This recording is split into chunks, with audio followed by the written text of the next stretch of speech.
নিষিদ্ধ ঘোষিত ছাত্রলীগের সন্ত্রাসীরা দিন দিন আরও বেপরোয়া হয়ে উঠছে। শেখ হাসিনার পতনের পর ভারতে আশ্রিত নেতাদের নির্দেশনায় তারা চট্টগ্রামকে নিরাপদ ঘাঁটি বানিয়ে অপতৎপরতা চালাচ্ছে।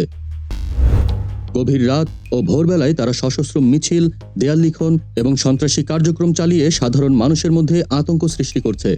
গোয়েন্দা সংস্থার তথ্য মতে সংগঠনের শীর্ষ নেতারা ভারতে অবস্থান করে ভারতীয় সিম কার্ড, হোয়াটসঅ্যাপ ও মেসেঞ্জারের মাধ্যমে চট্টগ্রাম সহ বিভিন্ন এলাকায় সন্ত্রাসের নির্দেশনা দিচ্ছেন।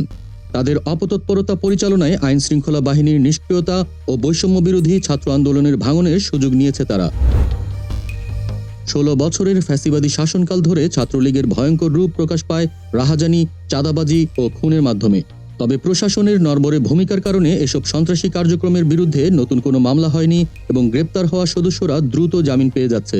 ফলে সাধারণ মানুষ ক্রমেই হতাশ হয়ে পড়ছে। বিশ্লেষকরা মনে করছেন, শক্তিশালী আইনের প্রয়োগ এবং ঐক্যবদ্ধ প্রতিরোধ ছাড়া এই নিষিদ্ধ সংগঠনের দমন সম্ভব নয়।